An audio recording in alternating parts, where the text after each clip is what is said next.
anti Kwakuma no yire kashen kodru emasum ento de kwamu ba biara da fa han sa akọ nipa bonesem Kwakuma no du bedru ye na yensan kwa woseme nkobio je wonkwasi amakọ menu ajai now the chimia betina social media so bi kuma o enkwasi ahyewofo na ekuma o omom ya ahyewofo o omunya kunu da enti Kwakuma no tie dia meka ti ole mfa broken heart mekika nkwasi asem bio ka pe oba bi tira nkasa bio anu adani motivational speaker kwasia eyeye na yawo na ode kika nkwasi asem emeka he anya wonkwa na oyiri abaifo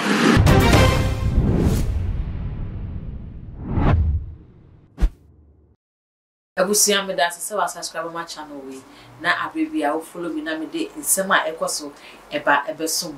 wa mo subscribe yeso too much chi we dey so ntimi so say subscribe my channel we na me adoma so se na be ya upload bi bebia onsa ebetimi aka na abusia penifo se ne wodi e na yebo enunti na wotwe etwam na wotwe de ye bra Kwakuma enu ya boni de pa ne nyina ene ne ye okan la oni na jai aware a wasan kwakoware broni na obey eba abonta na so ba internet ne so e dey nsem betu dwa kire se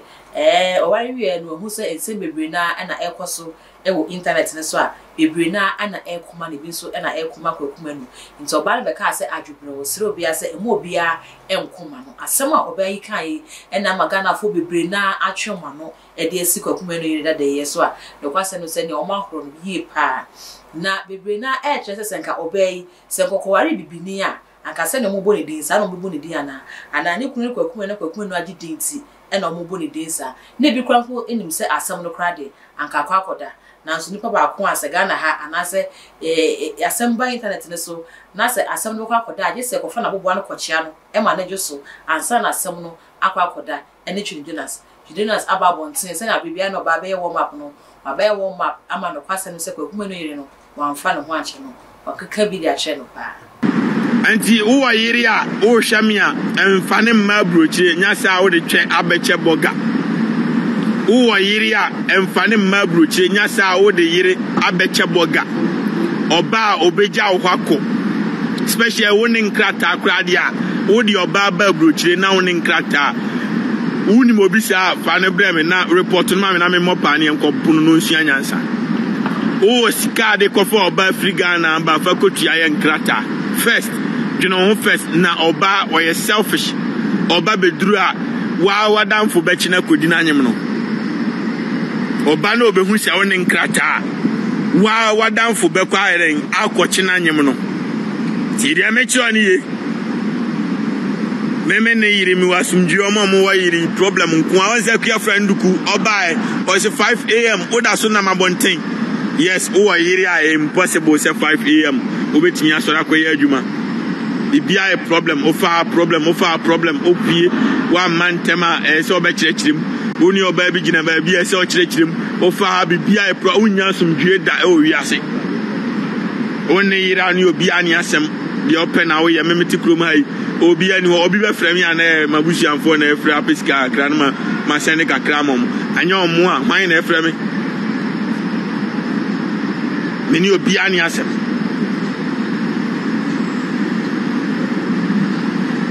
I got no issue whatsoever. I'm behind.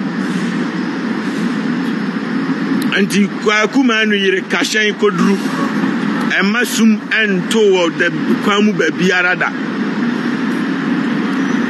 fa han sa akọ nipa bonesem Kwakuma no du bedru ye na yensan kwa woseme nkobio je wonkwasi amakọ menu ajai anti John Hassan case ne de meminim Kwakuma no na me Kwakuma no me na koset bebrebe ono a oni me omu nyina ni me omu nyina ni me zamani omu an ya adwuma won anti I'm speaking from experience Kwakuma no wo ni ba wapa wo hu ne sa no me hu se o ai set so for ma kasa o na we asimasi pema obia ni waka se Kwakuma no pema da ma no se okodi na oba beka oba ka se okodi na o meka o ukodi na no abeka Ghana ni ba ukodi na no abeka onu anim so ogu anim ase o onim so ogu onu ane ho anim ase na ama wa wuzo ya hyewoni enti kwakuma anu nya obi opema na kwakuma anu nya obi a ompem ne masem na kwakuma anu nya obi ompe ne yirasem o enti me adwene ho an se ma na nkasa no mompa de pa ompe be ma onye na medical kwasiampa nyini de afela makafu de ye ne na no so omumpe be ma papa omumpe be ma obekire omu mafia tieri amechiro no ya brantia na sika wo nsema enha ho nkoye aware esem enko west sika nkoye wedding ni safa ko investment na dwene ho cause mfaso obi ani omuso ode na eba na oba be wikiu obese wa brabo kwakuma nu di onim se yenye visa ne enko America na mfa me yire nko o man yire ani age na oba baifuo sei na odi chimia betina social media so obi kuma o enkwas ahyewofo na ekuma o omom ya ahyewofo omunya kunu da oba papa bia ni wa no kunu a ono obesoso jimi na wo ye no so ene musuba mmoni nti oba papa kura o Ghana yehu no ne yede munyina mafra because munyina mo yenkwasiafo mo dooso nti se wo ya o we nkate na nkate ba akonye na efra nkate ni nyina wo anuma na se nkate ni nyina mu jimi nti amane enipa bebre kura nhira beka dam obu a o hwe warm up den na ochiwe wa na dwi se okofo ba bia ba bruchire o na adwi asesa na ka no kra kire mu na adwi asesa ne ubehu aso akoware Spanish ni wa America ana akofa ayini ayi Jamaica ni wa America because nyansa wo msesa abuka kofa ukrom ni no abeji ufie di ama wo yonko be ma na the train station yankwase adwuma we wankoye na anya den enti mo nhira nyina beka dam se magimi onto se mbesua nyansa ne de mo be bre papa onto se mbesua nyansa mo be bre papa enti kwakuma anu tie dia meka ti ole mfa broken heart mekika nkwase asem bio ka pa oba bi tira nkasa bio anu adani motivational speaker kwasia eyeye na yawo na ode kika nkwase asem emeka he anya unkwa na oyiri abaifuo asamwaja yedi biaye no fela makafui edi biaye medical anya unkwa no mde aye na kwasia twanitum next time no asu nyansa unya sika afa kori chinchinga mfa nkobua oba aboa unya sika afa wi chinchinga mfa nkobua oba nwachimi dodo ama mesubio uti wana okika nsam no achiese wusunu no achiese ade na ko ho ayesa na ma na srew and the brotherhood are suffering, the sisterhood is winning. Sisterhood na abaje vesa ababrochire emeka sabio nya fe na obe ma futuo na obe abachire se wo na anim nyansa wonnim nyansa nka kwa broni petewe anye oyere wonnim nyansa ka broni petewe wanye oyere anti meka he kawanu tum natina baby broken heart I understand say ya oba wabone ho ka aba me kura say the don no anya me mplampo ko jimi ya me pam ni na na em ya enti it happens me ne yire me nware da me ntwe plan da but I understand how it will feel say we need nipa ba kwa spending so many years together more than 10 15 20 years now obu anu no de wasim ebe ya I understand the pace but kwanitum you don't need no explanation to nobody. Obi kasa be cheche ma huru no huru me fi no mpewye.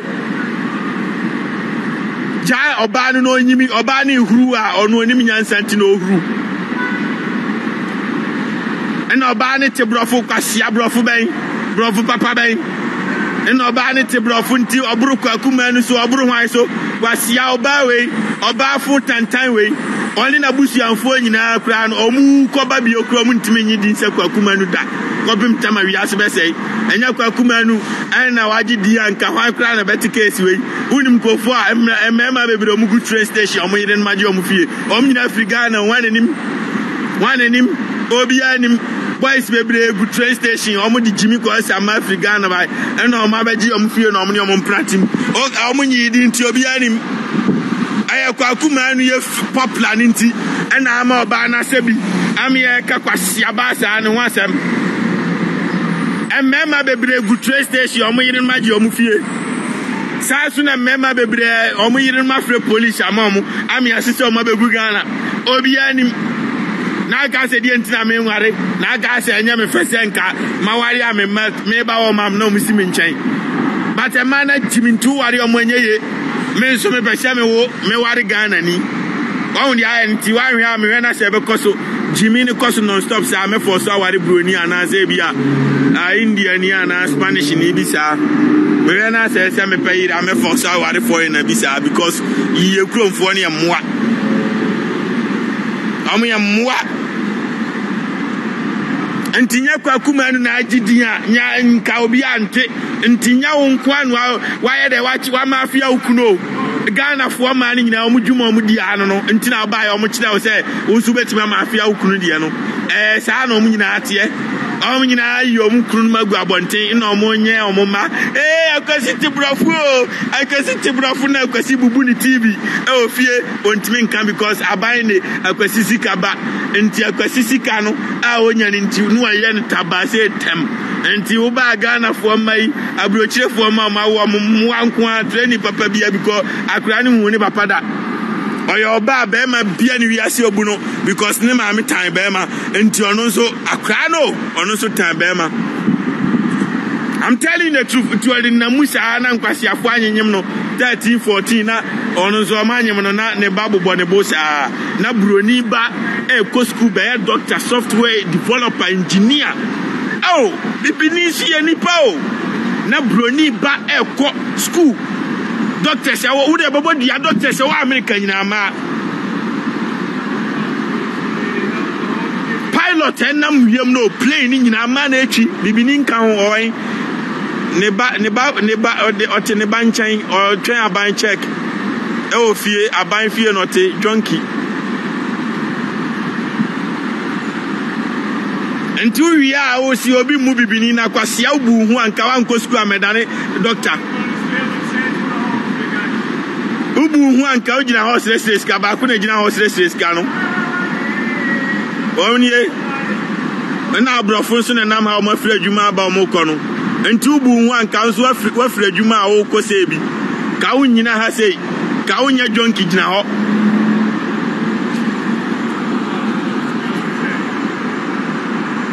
ubu hu anka ukunu a wati sika awaro unkukuru ni nkosi abonte mobile won se broni ye bi enya bibini kwasia karata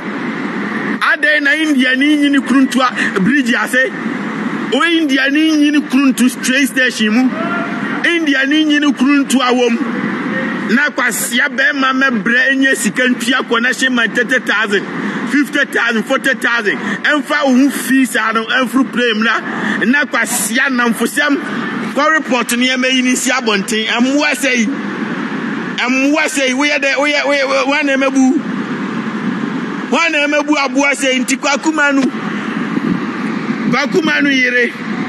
eye kwakumanu fame owo no na ama u case na ba news odwan nti wonye obia minim emema maku 42 a mu nyina wa America emu 20 miana mo muska me nkankyere mu omu nyina omu yiri na yi omu agu abonten omu atuto fie wa America omu yiri no magigi fie na akofo omu mpenafo omu tim tie dia mechi no because abrochire kuro no emra ni nyina favor ma ne nkura nti akura ne oba ne de omu kana broni ne gidi because broni na dwen mu no na dwen ye ne se oba bi adoni kunu no nim se bibini aboa nti minim said that you discover who say bibini aboa because the rate at which bibini nkwa yi ni kunu si abonten na high nti am said that you discover who say bibini aboa nti omo ba mbe pamamu because broni na dwen say oba bi adoni kunu nti e dey say oba de ni kunu beba court nti so oba na timi de wa bade a na say wo na wonye won hu de ade na kwen no omo nim say Ghana ni abaya ne pe ajapade o omu nim ni nyina they don't know because broni bia ni wa no odwena ajapade obi ani wa obetima bebodi ase o ware broni si onkoye real ebi ni wi ase bibini na ebe ka cho ase koye real na nche obewu because ono ebe poison enti poison wa nya fe na amaame ne wo fanom ene ne ba be pre ajapade na fe watimi ne mpena akochele no munam Dubai no munam ha no mu diusika no samai kwasia brewa samando what you say no ma diusika ni ye enti bibini na ono ya devil or be kunti na peril na apart from that broni ono onim say ono unyanwu ye enti ono mebisa se kwehwe so na meche no enti wood omude wa bane de as long as I claim say wo yire ni nipa no no de wa bane de omunim say de o ba ne ka bia no kre won say broni no sun twantro ono onim say bibini ano patu anwira ntronko na otwa ni ntwanto so no atwa omunim say ye wa Africa ni a ono nka no kre oye kronfo omunim broni eyewa na etu nti wa bana asema wo kafa okunu na omunim say nyina no kre anti suicide mission oto ba bi wasumjo etwa apɛ betima tua kodi aduane apɛ restaurant betima oda wo si wagimi kwasi apapayo nkwasi agu Samaritan abaya bi ane na ho mfuturo me kofa ne na ba broche na ono aba be kire onyansa